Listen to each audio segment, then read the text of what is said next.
Nessa quinta-feira, às 19 horas, no Mineirão, tem Cruzeiro e Flamengo, jogo que marca a estreia de Tite no comando da equipe rubro-negra. Trazer aqui a provável escalação do Flamengo, também informações do Cruzeiro, como o Cruzeiro deve ir a campo, além de onde você pode acompanhar essa partida e meu palpite para o confronto.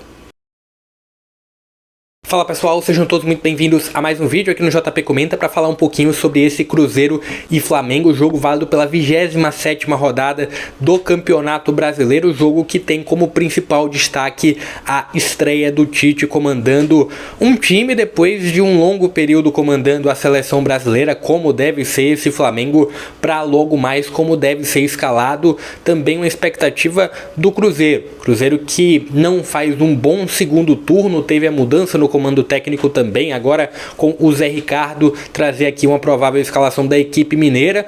Também, antes de trazer essas informações, também trazer a classificação atualizada e os outros resultados da rodada. Vou pedir para você deixar o joinha aqui embaixo, também para você se inscrever no canal, porque isso ajuda demais aqui no crescimento do meu trabalho a chegar a essa próxima meta de 2.500 inscritos por aqui, sempre para você ter informações do futebol brasileiro, independente da divisão, independente da região. Primeiro eu vou passar sobre os resultados da rodada até o momento, alguns resultados um tanto quanto surpreendentes, bons um pouco mais para o Flamengo, para o Cruzeiro nem tanto assim. A galera da parte de baixo da tabela conseguiu pontuar. Exemplo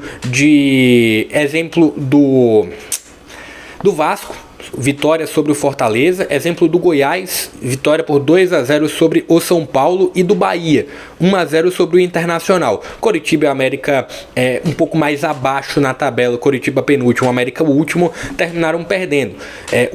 E aí é um resultado que, para ainda quem sonha, eu acho muito difícil, tá? Acho praticamente impossível alguém pegar o Botafogo. Mas para quem ainda sonha em título, além da torcida do Botafogo, não foi uma rodada tão boa mais uma vez, porque o Botafogo venceu mais uma vez, comandado pelo Lúcio Flávio, 2-1 sobre o América num jogo suado. O América mereceu até o empate, mas não conseguiu fazer o segundo gol. Teve o retorno do Cuiabá, né? O Cuiabá voltando a vencer 3-0 sobre o Coritiba.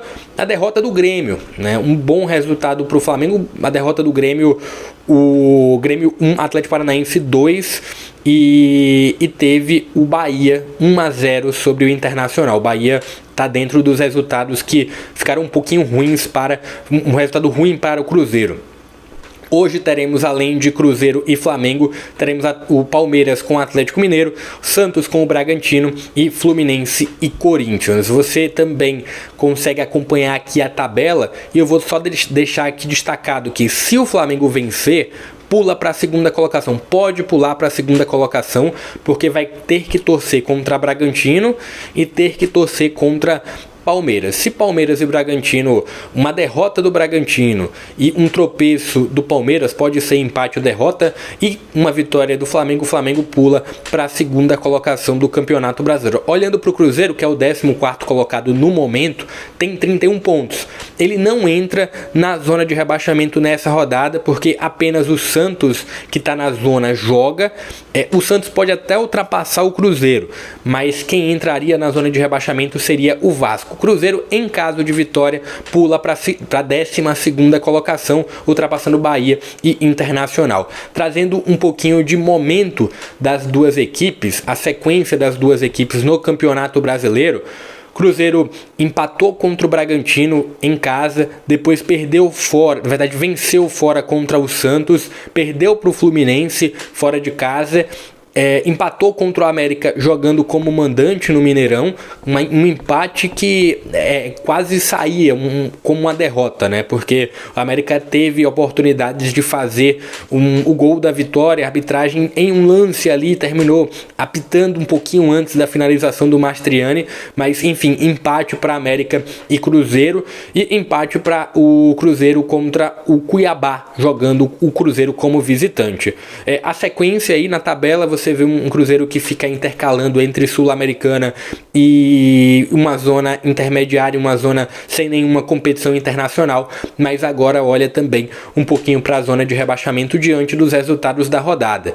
O Flamengo teve um empate contra o Goiás, empate contra o São Paulo jogando como visitante, a vitória diante do Bahia e teve um empate contra o Corinthians jogando como visitante. Aí tem um pouquinho da sequência do Flamengo, que nesse momento está numa zona de pré-Libertadores. Trazendo a provável escalação do Cruzeiro para logo mais, e novamente pedindo, se você é novo por aqui, deixa o joinha, deixa o like, compartilha esse link porque ajuda demais aqui no crescimento do meu trabalho, também se inscreve no canal. Mas falando sobre o Cruzeiro deve ir com o Rafael no gol, lateral direita com o Palácios, Neres, o Castan e o Marlon na lateral esquerda, o Matheus Jussa, Ian Lucas e Lucas Silva no meio de campo, Bruno Rodrigues, Arthur Gomes e o Matheus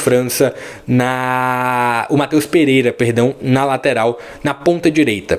Uma questão de desfalques do Cruzeiro, tem uma lista considerável de desfalques, dentre elas tem o Felipe Machado e também o Lucas Oliveira, ambos cumprindo suspensão nessa rodada. O Rafael Papagaio está em transição, seria um possível homem para o comando do ataque. Rafael Bilu e o Ramiro também são baixas para o Cruzeiro. O Felipe Machado normalmente é o meia central desse Cruzeiro, podendo ser utilizado como volante também.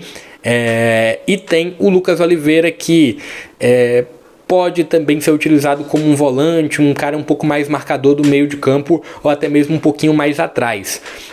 Olhando um pouquinho do que eu espero para esse Cruzeiro que está na tela. Lateral esquerda, esse lado esquerdo é um pouco perigoso, né? O Bruno Rodrigues e o Marlon o Marlon é um lateral que apoia muito, e o Bruno Rodrigues já funcionou muito bem nos últimos jogos. Ele vem oscilando entre titularidade e banco do Cruzeiro, deve ganhar oportunidade agora como titular. Então esse lado esquerdo fica forte ofensivamente, mas o Marlon ele deixa muito espaço lá atrás, muito espaço defensivo. Do outro lado tem um Palácios que também deixa algum espaço defensivo.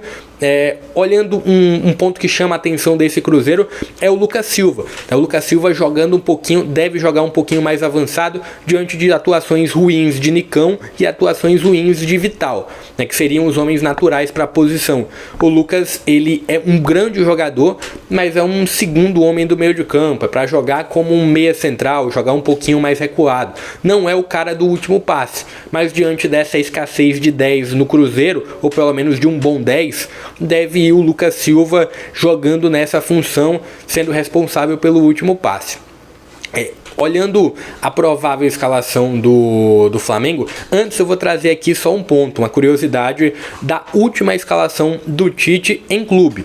Foi pelo Corinthians lá em 2016 contra o Coritiba na 6ª rodada do Campeonato Brasileiro. Tinha o Walter que hoje está no Cuiabá, o Fagner e o Wendel como laterais. Teve o Felipe Augusto, a presença do Christian Baroni, Guilherme, Marquinhos Gabriel, que hoje está na Série B, o Bruno Henrique, que hoje está no Internacional, o Marlone e o Luciano. Esses foram os 11 iniciais, a última escalação do Tite em clube, que deve hoje ter essa escalação que você está acompanhando, escalação inclusive tanto do Cruzeiro como do Flamengo. Peguei lá no GE, outros portais também trazem essa mesma configuração aqui, inclusive da ESPN também, que eu consegui acompanhar agora há pouco. No gol, Rossi, a tendência é realmente o Tite, pelo menos nos primeiros jogos, segurar o Rossi. Não tem nenhuma justificativa de mudança na meta, então deve ir o Rossi no gol. Lateral direita com Wesley, também não tem muita competição, né? O Wesley, ele, por mais que não seja um lateral completo, deixe muito espaço atrás na parte defensiva, mas a tendência é o Wesley ser titular hoje. O Fabrício Bruno e o Davi Luiz sendo os zagueiros, lateral esquerda com o Ayrton Lucas. O que torna esse lado esquerdo do Flamengo também, assim como o lado esquerdo do Cruzeiro, um lado poderoso, porque os laterais, tanto o Marlon como o Ayrton Lucas, são laterais ofensivos. E ainda tem um agravante no Flamengo de ter um Bruno Henrique que é um ponta, um cara aberto, que também é ofensivo, né? Um cara que também preocupa demais as defesas adversárias, e hoje deve ter um embate contra o Palácios. Mas partindo para o meio de campo antes do Flamengo, tendo o Thiago Maia, o Eric Pulgar, Everton Ribeiro e Gerson. Thiago Maia e Eric Pulgar como os dois volantes. Eu sempre pontuo, nos poucos momentos que eu falo aqui do Flamengo, sobre essa questão de volantes, né? Os volantes do Flamengo não funcionaram o esperado. O Alan foi uma contratação de peso que não funcionou. O Thiago Maia oscila demais. O Eric Pulgar ainda vem sobressaindo um pouquinho, mas também não passa uma grande expectativa, uma grande confiança. A tendência é tendo 2 volantes, Gerson ficar livre ao lado do Everton Ribeiro no sentido de criação, no sentido de apenas pensar, não apenas, mas pensar mais em municiar o ataque, que deve contar com o Bruno Henrique aberto pelo lado esquerdo e o Pedro no comando do ataque. Se a gente lembra a seleção brasileira do Tite, era um 4-3-3. Hoje tem essa possibilidade, essa probabilidade de ir num 4-4-2 o Flamengo.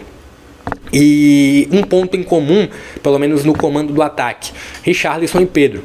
São jogadores que tecnicamente têm as suas diferenças, mas característica de campo, tanto Pedro como o Richarlison, eles têm uma semelhança grande, né? Eles têm algum ponto em comum, principalmente em serem definidores. Se tem uma opção ainda no Flamengo de um Gabriel, só que o Gabriel, ele nos últimos anos da carreira dele se tornou um cara que sai muito da área. O Pedro não, o Pedro é um cara de área, é um cara para dar o último toque na bola, assim como o Tite tinha uma preferência pelo Richarlison por ter essa característica do último toque na bola, de ser um cara de área para definir. Então é essa a provável escalação do Flamengo, que deve ter também, que tem Léo Pereira hoje cumprindo suspensão. Queria que você deixasse o seu palpite aqui para esse confronto, o que você aguarda para esse Cruzeiro e Flamengo, para essa estreia do Tite na equipe carioca no Flamengo. Só deixa eu passar aqui onde você vai poder acompanhar o confronto, apenas Premier, apenas TV fechada, inclusive pacote pago, a não ser que você queira acompanhar também. Eu dou uma outra sugestão aqui no YouTube com o Na Rede Oficial. Não tem imagem, mas tem um grande pré-jogo e tem também imagem de pré-jogo e tem números na tela enquanto a bola rola. Então, número de cartões, número de escanteios, tem alguns dados que são importantes para você. Eu deixo como sugestão na Rede Oficial aqui no YouTube. Eu vou ficando por aqui. Meu palpite é de vitória do Flamengo hoje. Acredito que num 2 ou 3-1 pro Flamengo hoje, mesmo fora de casa. Só que acredito muito numa mística de quando se tem um treinador novo, normalmente se vence. Acredito que o Flamengo hoje, pelo fator Tite, pode ter um bom resultado sim diante do Cruzeiro. Deixa aqui nos comentários o que você espera pro confronto, qual é o seu palpite. Vou ficando por aqui, até a próxima.